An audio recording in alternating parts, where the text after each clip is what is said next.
सूर्योदय की सुनहरी किरणें छोटे से गांव सुखनगर को जगा रही थी।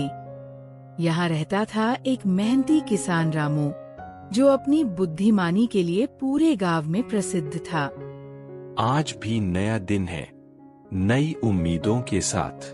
चलो, खेतों में काम करने का समय हो गया।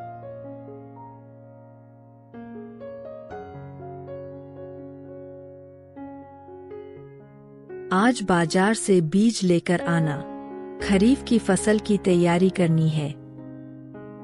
हाँ सीता, और हाँ, आज शाम तक मैं नहीं आऊंगा। जंगल के पास वाले खेत में काम है। रामू अपने खेत की ओर जाने लगता है। यह खेत बहुत उपजाऊ है, लेकिन जंगली जानवरों का डर रहता है। अचानक झाड़ियों से आवाज आती है।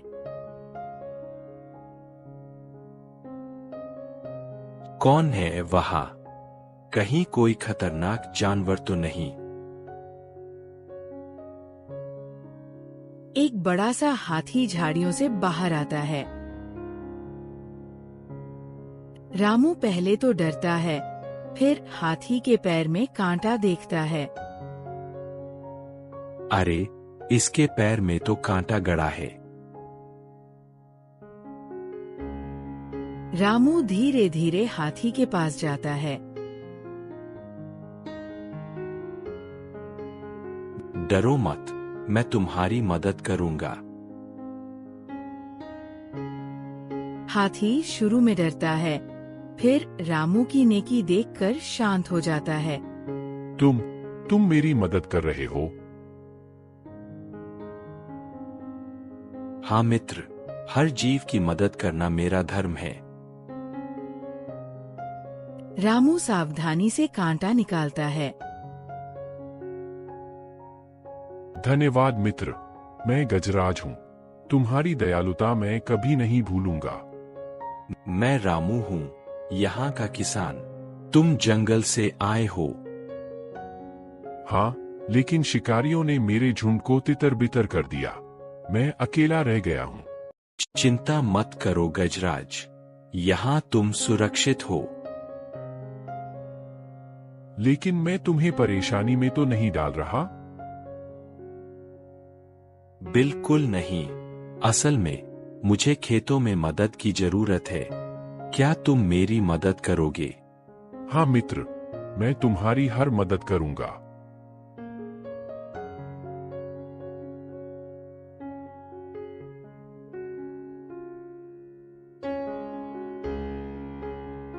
गजराज खेत में हल चलाने में मदद करता है। यह काम तो बहुत मजेदार है। हाँ, और तुम्हारी मदद से हमारी फसल जल्दी तैयार हो जाएगी। गांव के लोग आकर इस अनोखी दोस्ती को देखते हैं। अरे रामू, यह क्या कर रहे हो? हाथी के साथ का? यह मेरा मित्र गजराज है। इसकी मदद से मैं दोगुना काम कर सकता हूँ। लेकिन यह खतरनाक है। मैं किसी को नुकसान नहीं पहुंचाऊंगा। रामू ने मुझे बचाया है।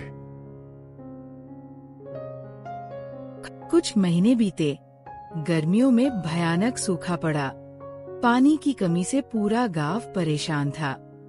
खेत सूखे हुए, फसल मुरझाई हुई। गजराज, इस सूखे में सब कुछ खत्म हो जाएगा। रामू, मैं जानता हूँ कि जंगल में एक छुपा हुआ झरना है, लेकिन वहां तक पहुंचना बहुत मुश्किल है। तो चलो, कोशिश तो करनी चाहिए।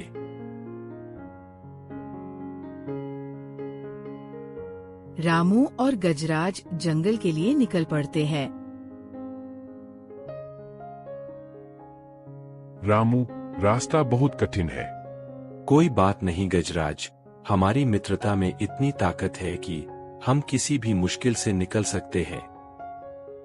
दोनों पहाड़ों और घने जंगलों से होकर गुजरते हैं।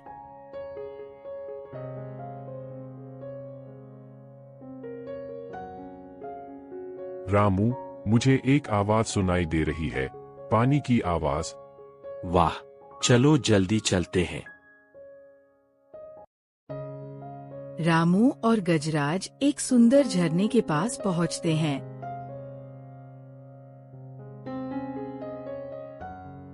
यह तो स्वर्ग जैसा है। अब हमें गांव तक पानी पहुंचाना है। लेकिन इतना पानी गांव तक कैसे ले जाएं? मेरे पास एक उपाय है, मैं अपनी सूंड से पानी भरकर ले जा सकता हूँ।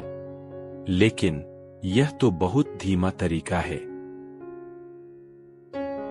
थोड़ी देर रामू सोचता है।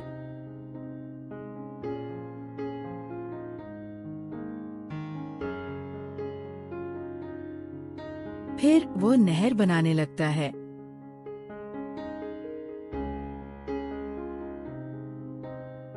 थोड़ी देर बाद पानी नहरों से बहकर खेतों तक पहुंचता है।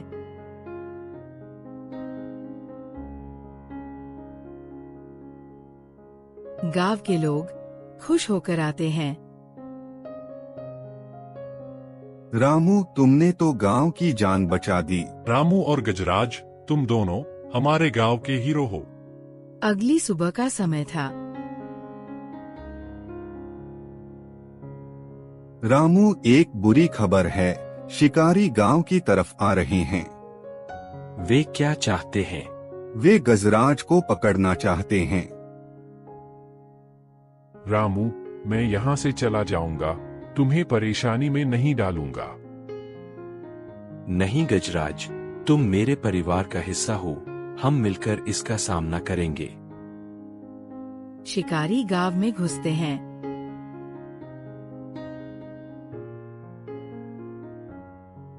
हाथी कहाँ है? हमें उसके दांत चाहिए।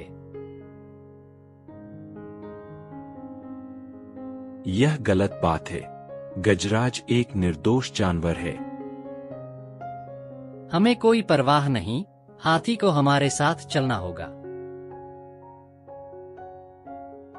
मैं आपको एक प्रस्ताव देता हूँ। कैसा प्रस्ताव?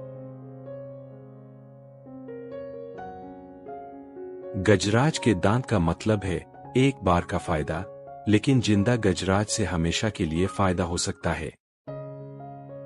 लेकिन कैसे? गजराज पर्यटकों को आकर्षित करेगा। हाथी सफारी, हाथी की सवारी, आप इससे बहुत पैसा कमा सकते हैं। हाँ, हमारा भी गांव मशहूर हो जाएगा। यहाँ रोजगार के नए अवसर मिलेंगे। हाँ, यह भी ठीक है।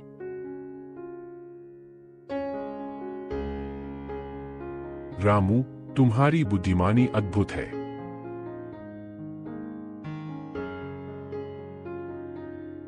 ठीक है, लेकिन हम इसके साझीदार बनेंगे। लेकिन अब से कोई जानवर का शिकार नहीं करेंगे।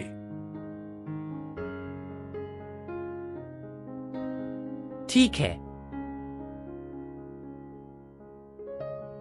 रामू की बुद्धिमानी से न केवल गजराज की जान बची, बल्कि पूरे गांव की तकदीर बदल गई। गजराज मेरा सबसे अच्छा मित्र है। रामू, यह सब तुम्हारी वजह से हुआ है। नहीं गजराज, यह हमारी मित्रता की ताकत है। मुझे तुम पर गर्व है। सीता, सच्ची मित्रता में बहुत ताकत होती है। ये कहानी हमें सिखाती है कि दयालुता, मित्रता और बुद्धिमानी से हर मुश्किल का समाधान मिल सकता है।